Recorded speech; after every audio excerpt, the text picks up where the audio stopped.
일을 하고 계시고 언제 홍익대학교 광고공부에 재학하셨나요? 간단한 네. 자기소개 부탁드립니다. 네. 안녕하세요. 안녕하세요. 저는 대웅기획에 있습니다. 대웅기획은 잘 아시는 것처럼 롯데그룹 광고대행사고요. 거기서 지금 디지털 캠페인 팀장을 맡고 있습니다. 공공학번이고요. 네.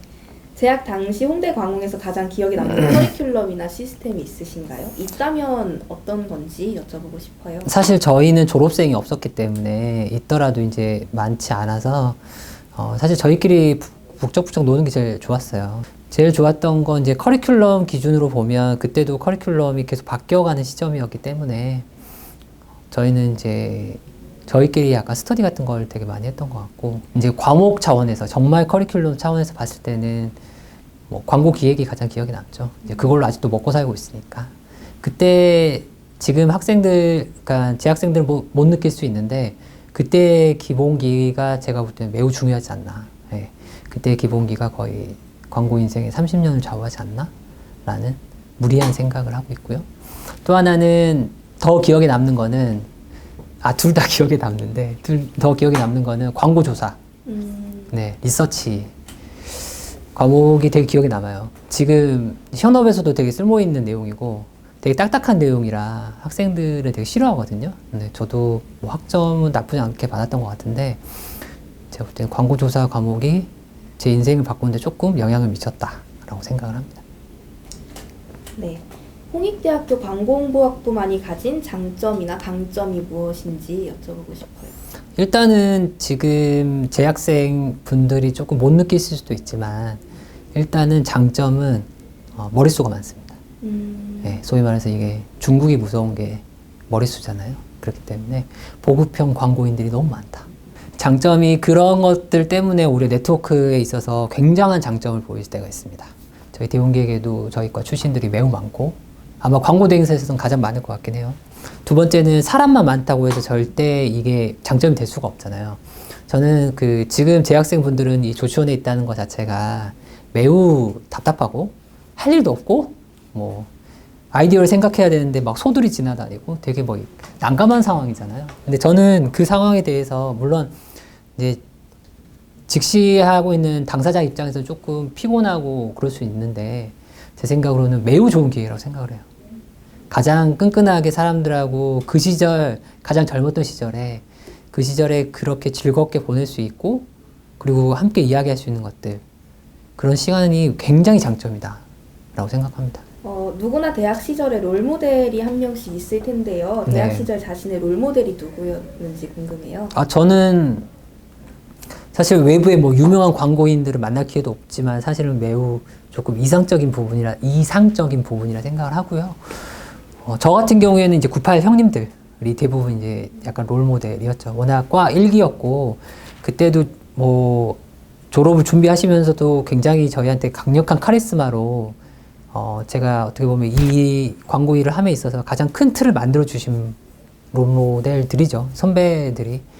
광고 홍보 계열은 크리에이티브를 빼고는 설명할 수 없을 정도로 크리에이티브가 강조되고 있는데요. 광홍인의 필수적인 요소인 크리에이티브란 무엇이라고 생각하시나요? 크리에이티브는 되게 어렵고 무거운 단어처럼 보여져요. 크리에이티브라는 건. 근데 이제 실무에서도 그렇고 저도 많은 캠페인을 하면서 느끼는 거는 크리에이티브는 결국은 어떤 사람의 행동을 바꾸는 공감 이야기라고 생각을 하거든요. 또 절대 어려운 얘기가 아닙니다. 그래서 크리에이티브가 굉장히 뭔가 아이디어가 뛰어나거나 이슈가 되는 요소보다는 사람들이 공감을 해서 행동을 조금씩 바꾸고 하는 것들 자체가 크리에이티브거든요. 그래서 제 생각으로는 크리에이티브를 너무 어렵게 생각을 안 했으면 좋겠고, 평소에 삶 속에서 되게 쉽게 캐치할 수 있는 부분들이죠. 제 생각으로는 행동을 바꿀 수 있는 어떤 것이든 다 크리에이티브라고 생각을 합니다. 현재 국내 정상급 광고회사에 재직 중이신데요. 네. 자신의 분야와 관련하여 필수적으로 갖춰야 할 자질이 무엇이라고 생각하시나요? 그러니까 저는 이제 디지털 쪽인데, 디지털 소셜미디어, 뭐 브랜디드 컨텐츠 막 이쪽인데, 자질은 사실은 어떻게 보면 좀 눈치 없는 발상이 필요한 것 같아요. 왜냐하면 저는 이제 전통적인 광고가 아니라 이제 이 회사에서도 그렇고 새로운 영역을 만드는 게 이제 제 미션입니다. 이 회사에서도 그렇고 뭐 빅데이터든 아니면 소셜 미디어든 뭐 브랜디드 컨텐츠든 다 그런데 그것들을 다 아우르려면 사실은 초창기에 대한 어떤 두려움과 어려움이 항상 따라요. 왜냐하면 사람들이 낯선 분야에 대해서 전개를 하려면 되게 낯선 것들을 버려야 되거든요. 그리고 많은 사람들이 공격을 받아야 되고 그것들을 증명을 해야 되고 많은 과정이 필요합니다. 그러니까 지금까지 있어서 제 영역에 기초했을 때 이런 것들을 만든다면 사실은 되게 눈치 없는 똘끼가 좀 필요한 거죠. 어떤 외부의 어떤 공격이 와도 이것이 맞고 맞을 것이다, 증명할 것이다에 대한 좀 때로는 강한 신념이 필요해요. 네. 광고업계에 종사하면서 힘들었던 때가 언제인가요? 그리고 그 극복 과정에 대해서 들어보고 싶어요. 아, 네. 저도 뭐냐면 지금 이 화면에 보이는 저도 되게 초췌하고 피곤해 보일 텐데 어제도 새벽까지 일을 하고 이제 어제 오랜만에 집에 일찍 들어갔는데요. 매일 힘들어요. 사실은 이게 기본적으로 이 업 자체가 광고업이 아니고 광고 대행업이잖아요. 그러니까 남의 그 광고주 돈을 받아서 돈을 어떻게 성과를 내면서 잘 쓰느냐가 핵심이다 보니까 항상 을이라는 위치 자체가 어려운 부분이 있는 거죠. 두 번째는 제 영역 자체가 어떤 정형화된 업무가 아닌 캠페인이 되게 많아요. 그러니까 남들이 하지 않았던 캠페인, 뭐 새로운 캠페인 이렇게 많이 접근을 하다 보니 보통은 이 광고업 자체가 대부분 직무 중심으로 업이 되어 있죠. 뭐 그러니까 조금 피곤할 수 있는 거고. 그래서 지금도 힘들어요. 네, 지금도 되게 힘들고 오늘도 출근하면서 그래 내가 오래 했으니까 그만해야 되나? 라는 생각을 매일매일 하기도 해요. 만약 선배님이 지금 자신의 분야로 가지 않았다면 어떤 분야를 선택하셨을 것 같으세요? 만약에 이 분야로 가지 않았다면 이제 아예 전공을 바꿔서 아예 뭐 설계나 뭐 이쪽을 하지 않았을까 하는 생각이 들고 그래도 이런 디지털 소셜미디어가 아니더라도 또 새로운 다른 영역을 뭔가 파고 있었을 것 같긴 해요. 예. 기본적으로 저는 이렇게 사람들이 많이 부적부적한 걸 싫어합니다. 그래서 계속 새로운 걸 뭔가 찾는 거고 그런데 만약에 광고업을 했다면 결국은 디지털로 왔을 거라 생각은 들어요. 네. 국내에서는 종합 광고회사 중에서 대용기획이 최초로 또 유일하게 소셜미디어 전담팀을 보유하고 있다고 알고 있는데요. 네. 이 소셜미디어 팀을 처음 시작할 때 주위의 반응이 어땠는지 궁금해요. 소셜미디어 팀을 만들기 위해 있어서 처음에는 정말 다양한 생각을 많이 했었어요. 대웅기획 역사상 가장 최연소 팀장이거든요. 하지만 근데 그 앞에 있어서의 과정은 정말 힘들었어요. 정말 처음에 왔을 때는 이제 그 저희 롯데그룹 13만 명 정도 중에 소셜미디어 담당이 공식적으로는 제가 한 명이었어요.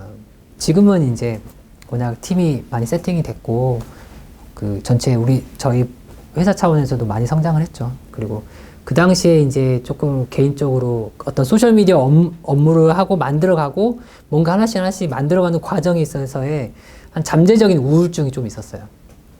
이것들을 내가 굳이 증명을 하고 또는 이것들을 팀을 세팅을 해 나가고 하는 것들에 대해서 왜 내가 해야 되지에 대한 계속 질문이 좀 들었고 SNS를 활용한 마케팅의 특성상 트렌드라는 것이 굉장히 큰 비중을 차지할 네. 것 같은데 어떻게 현재 트렌드를 접하고 계신지 궁금해요. 네, 이게 이제 저도 외부 강의를 하거나 지금 이제 소셜미디어 관련돼서 이제 캠페인도 많이 하고 얘기를 하지만 사실 소셜미디어는 미디어가 아니에요. 네, 이렇게 얘기하시면 이제 굉장히 공격을 많이 받는데 소셜미디어는 말 그대로 사람들의 새로운 생태계예요.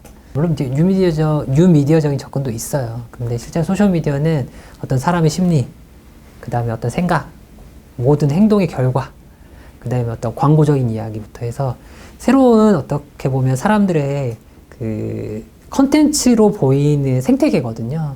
약간 저는 소셜미디어나 디지털 하는 사람들은 다소 트렌드적이다라는 전제가 요새 유행하는 페이크 뉴스랑 똑같다라고 생각을 해요. 절대 그렇지 않고 여러분들이나 아니면 우리가 이미 사용하고 있는 그런 소셜미디어 행태 자체가 되게 조금 더 마케팅이나 어떤 소비자 행동 심리로 볼 때 되게 더 근본적인 이야기잖아요.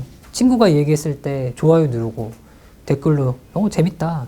광고 캠페인을 봤을 때 이거 너무 재밌는데 친구한테 보여줘야지. 카톡으로 공유하고. 이거는 되게 인간의 본원적인 행동이거든요.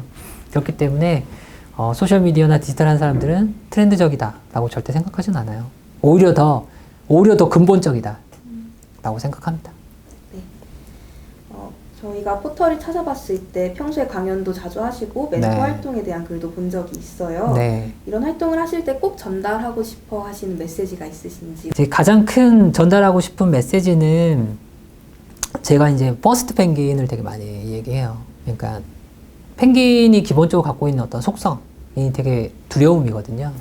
퍼스트 펭귄을 이야기하는 이유는 말씀드린 대로 펭귄이 우리 인간의 속성 그리고 어떤 이런 두려워하는 어떤 광고 지망생들과 굉장히 유사하다라고 생각을 해요. 한 치 앞도 알 수 없는 이런 환경에 있어서. 그래서 그 펭귄 틀 안에서 그나마 조금이라도 한 발짝 또는 자기만의 색깔이 있다면 결국은 물고기가 보였을 때 두렵더라도 날아가는 펭귄이 가장 첫 번째로 앞설 수 있는 펭귄이거든요. 그래서 혹시라도 자기 인생에 있어서 터닝 포인트가 필요하다면 퍼스트 펭귄이 되라 라는 거죠. 두려워하지 말고. 되게 꼰대 같은 발언이죠. 당사자가 아닌데 두려워하지 않고. 근데 그 부분은 사실 평소에도 계속 시도를 해보려고 하면 될 수 있다라고 생각을 해요. 왜냐하면 다 어차피 펭귄은 다 고만고만하니까. 그러니까 제 생각으로는 공통적인 메시지는 항상 그 얘기를 해요. 지금이라도 당장 퍼스트 펭귄, 내가 물고기가 보이면 강제적이든 반강제적이든 뛰어들어라 라는 점을 말씀드리고 싶습니다. 네. 네. 다음 질문 드릴게요. 실무자로서 본인의 직업을 꿈꾸는 후배들에게 해주고 싶은 말이 있다면 무엇인가요? 만약에 저희 쪽 일을 계속 한다면 저희 뭐 과든 아니면 광고 후배들은 나만의 엣지는 뭐지? 를 좀 생각했으면 좋을 것 같아요. 그거는 만들어지는 게 아니고요. 자기가 경험으로 증명을 해야 되는 거예요. 내가 어떤 것들을 배워서 그렇게 되는 건 절대 아니고 큰 방향을 가진 채 하루씩 쌓아서 만들어가는 거거든요. 그렇기 때문에 그래서 그것들이 증명되어지는 거기 때문에 제 생각으로는 엣지를 좀 자기만의 엣지가 있으면 좋겠다라고 생각합니다. 네. 나에게 광홍이란 네모다라고 네. 하면 그 네모 안에 들어갈 말은 무엇인가요? 제가 생각하는 답은 고된 씨앗이다. 네. 이 업은 매우 고돼요. 그리고 우리 과도 매우 고된 과예요. 근데 이걸 통해서 제가 나름 즐거움을 찾고 있고 즐겁게 일을 하고 있는데 우리 과에서 옴으로써 저도 광고를 알게 됐거든요. 그걸 이제 평생 살아야겠다라고 살고 있는 거고 그래서 우리 과가 제 인생에 있어서는 어떤 씨앗이 되었죠. 마지막으로 대학 시절에 자신에게 한마디 해주신다면? 지금 많이 불안할 거예요. 네. 이게 정말 영화처럼 이 메시지가 전달되면 좋겠는데 앞으로 한 10몇 년은 굉장히 고될 거예요. 고되고 힘들고 지치고 우울하고 외롭고 할 텐데 원래 성향대로 잘 버티면 좋을 것 같아요. 네. 전 여기서 잘 살고 있으니까요. 네. 고생은 과거 걔가 하는 거지 제가 하는 건 아니니까요. 네. 한마디는 매일 밥은 잘 먹었으면 좋겠어요. 네. 그때 건강이 평생 갑니다. 그래서 저희과 질문에 넣었는데 우리과 친구들에게 가장 하고 싶은 말은 잘 먹고 운동을 많이 해라. 네. 그때 자취했던 제 동기들 지금 업계에 정말 많고 인정도 많이 받고 있고 임원도 많은데 다들 몸이 안 좋아요. 자취할 때 라면 이런 걸 너무 많이 먹어서 그런지. 네. 그래서 무조건 잘 먹어라. 그리고 계속 PC 앞에서만 있지 마라. 네. 운동도 많이 하고 했으면 좋을 것 같습니다.